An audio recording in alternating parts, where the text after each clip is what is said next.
Thank you. I never expected to be able to come to the launch 8 months pregnant with twins, but here I am. They're still in. They're cooperating.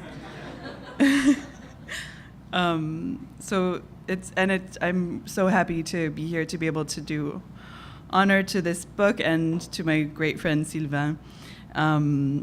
Big thanks to Hazel and Jay and BookThug and to Malcolm, my editor, and the designer of this and many other gorgeous covers. A novel of music.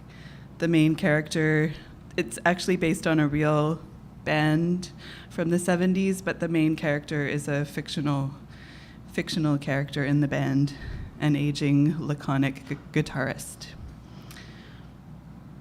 And he's just discovered that Dulce, the singer of the band, who was once the love of his life, has died.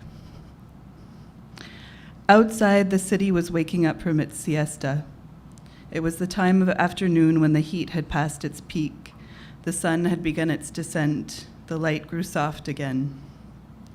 Color returned to the streets, the earth redder between the bare roots, the moss more gold on the facades of buildings, the leaves of the mango trees a deeper green. The rains had stopped a week ago, and with the plants and trees revived, having been watered for months, the men and women too came back to life, happy to linger again in front of houses, to come and go along the slanted streets. Couto and Esperanza left their little room. The neighbors saw them rub their eyes, adjust their clothes, saw Couto lift his arm to hail a taxi, bobbing between potholes. Esperanza got in. Couto watched her leave, heading toward the hotel where she worked every afternoon. He took the red paths through Pefin toward Nunu's bar. Before leaving, Esperanza had asked him if he didn't for once want to make an effort, for once put on something nicer than his perpetual jean jacket, worn through at the elbows and wrists, a pair of pants less pitiful than his old jeans bleached white from the sun. Damn it, Couto, don't you want to try and look decent for once? Leave it be, said Couto. Leave it be, you don't get my style. We'll just argue again over nothing. Everyone's going to be there, said Esperanza. Everyone will want to give you their condolences.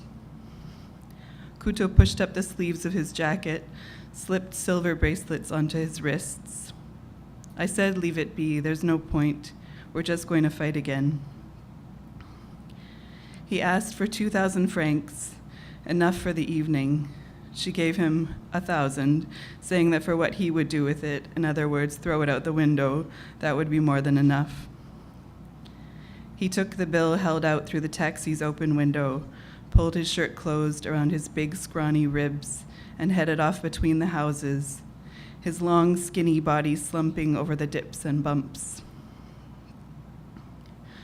Saturnino Baio called Couto, mix of faded graying glory and incorrigible brat whose pride prevented him from working more than a few hours a day, a few days a month.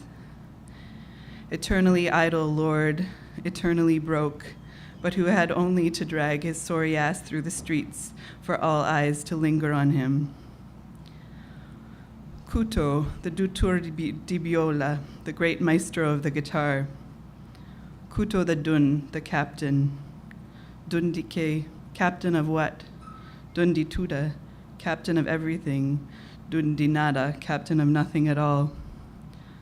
Dun di fomi, the goddamn captain of the empty stomach. The sun shone in his face and made him squint. He walked stiffly, his step imperceptibly halting. His knees hurt. His bloody back hurt and pierced him periodically as though someone had stuck a needle in the base of his spine. His bladder hurt most, like a burning in his belly that never ceased. He'd rather have died than let it show. Thank you.